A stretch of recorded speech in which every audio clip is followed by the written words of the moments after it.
Hare Krishna, I am Sunita Sunil with you in 2-minute Mahabharata stories. Let us chant chapter 11, verse 2 of Bhagavad Gita. Bhavapyayau hi bhutanam shrutau vistarasho maya tvatta kamalapatraksha mahatmyamapi chavyayam. Let us see the translation. Arjuna tells with affection and divine as, O lotus-eyed Krishna, I have heard in detail from you about the birth and dissolution of all beings and also about your eternal greatness. Now, Arjuna is seeking for Krishna's cosmic vibes. Translation is, Arjuna asks Krishna to reveal his cosmic form, that is, Vishwarupa Darshana.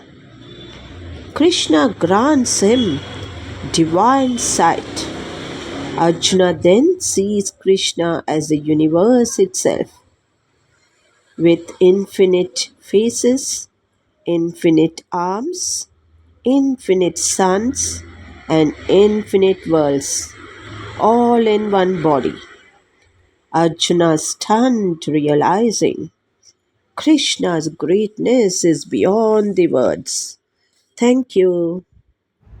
ಹರೇ ಶ್ರೀಕೃಷ್ಣ.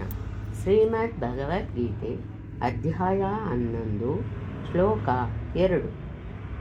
ಭವಾಪ್ಯಯೋ ಹಿ ಭೂತಾನಾಂ ಶ್ರುತೌ ವಿಸ್ತರಶೋ ಮಯಾ ತ್ವತ್ತಃ ಕಮಲಪತ್ರಾಕ್ಷ ಮಹಾತ್ಮ್ಯಮಪಿ ಚಾವ್ಯಯಂ.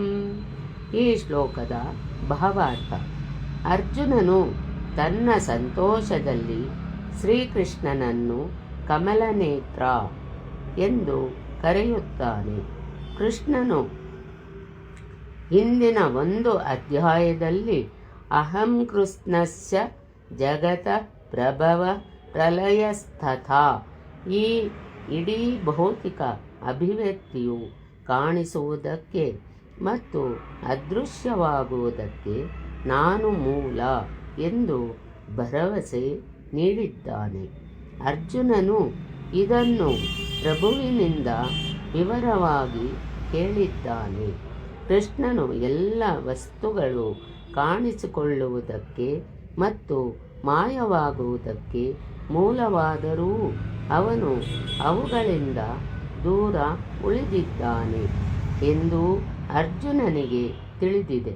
9ನೆಯ ಅಧ್ಯಾಯದಲ್ಲಿ ಪ್ರಭುವು ಹೇಳಿದಂತೆ ಆತನು ಸರ್ವವ್ಯಾಪಿ, ಆದರೆ ಆತನೇ ವ್ಯಕ್ತಿಶಃ ಎಲ್ಲೆಲ್ಲೂ ಇರುವುದಿಲ್ಲ. ಇದು ಕೃಷ್ಣನ ಊಹಾತೀತ ಸಂಪತ್ತು.